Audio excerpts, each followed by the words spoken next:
शांति। ओम शांति।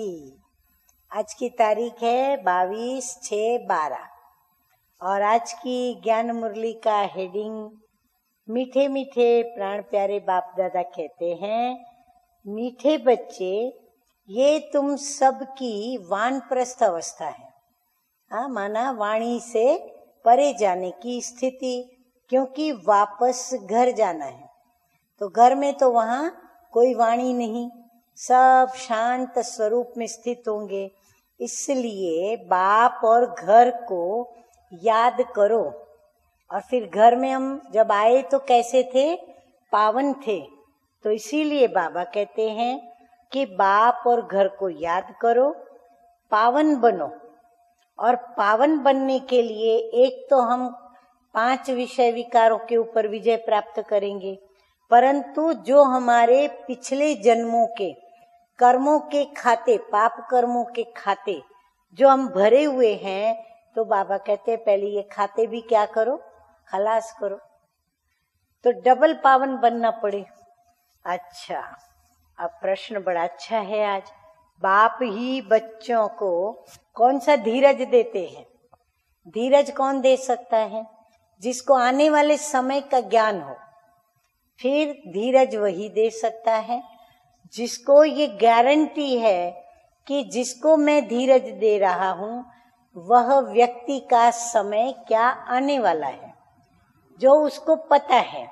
तो बाबा भी कहते हैं कि बच्चे अभी इस रुद्र ज्ञान यज्ञ में अनेक प्रकार के विघ्न पड़ते हैं।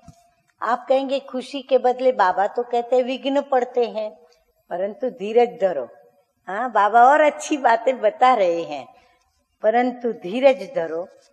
जब तुम्हारा प्रभाव निकलेगा, ध्यान से सुनो और खुशी के अंदर आओ, रूहानी नशा रखो कि जब तुम्हारा प्रभाव निकलेगा ढेर के ढेर आने लगेंगे और सब तुम्हारे आगे आकर अपना माथा झुकाएंगे। बांधेलियों के बंधन भी खलास हो जाएंगे।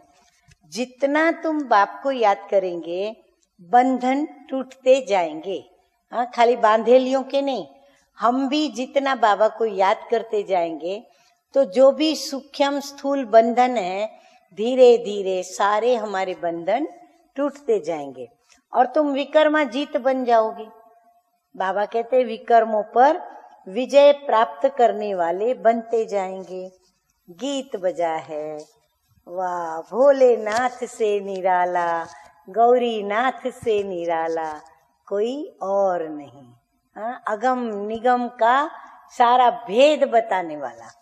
अच्छा, धारणा के लिए मुख्य सार, होशियार व्यापारी बन, पुराने सब खाते खलास कर, सुख का खाता शुरू करना है।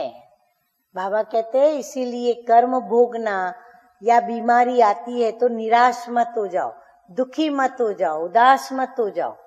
हिम्मत रखो, धीरज रखो, क्योंकि अभी हमारा नया खाता शुरू हो रहा है। तो ये पुराना खाता हम होशियार व्यापारी की तरह बाबा की याद में खत्म करें। याद में रहकर विकर्मों के बंधन काटने हैं, धीरज धरना है, उतावला नहीं होना है, एक्साइटमेंट में नहीं आना है।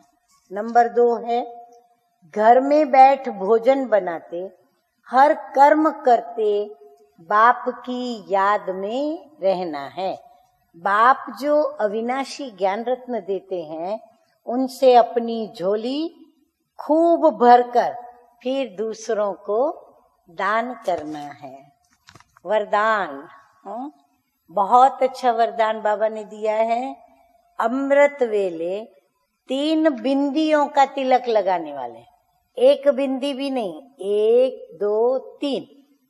तो बाबा कहते 3 बिंदी लगाने वाले क्यों क्या की हलचल से मुक्त। जब क्यों क्या नहीं तो हलचल होगी नहीं, नैया डावाडोल होगी नहीं, तो उससे मुक्त अचल और अडोल भव। बाप दादा सदा कहते हैं कि रोज अमृत वेले 3 बिंदियों का तिलक लगाओ।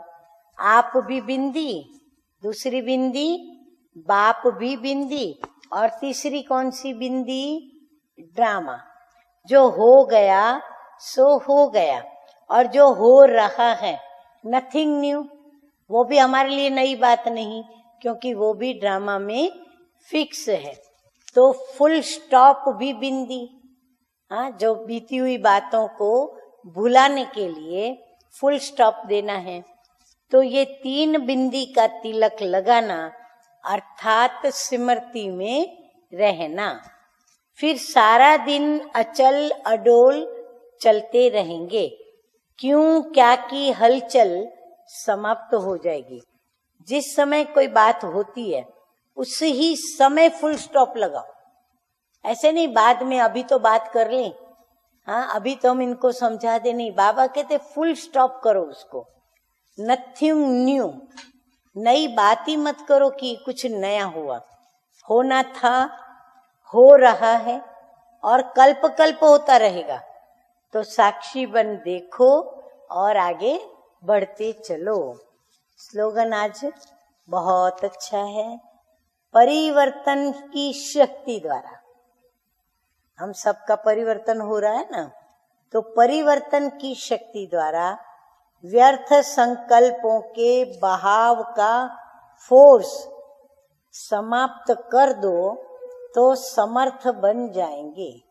उस फोर्स के अंदर ना आ जाए, प्रभावित ना हो, लेकिन उससे हम न्यारे होकर या उसे समाप्त कर हम समर्थवान बन जाए। अच्छा, मीठे मीठे सिकी लदे बच्चों प्रति माता पिता बाप दादा का याद प्यार और गुड मॉर्निंग।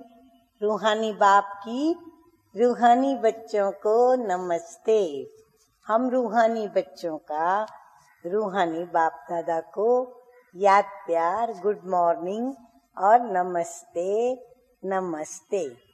ओम शांति, ओम शांति।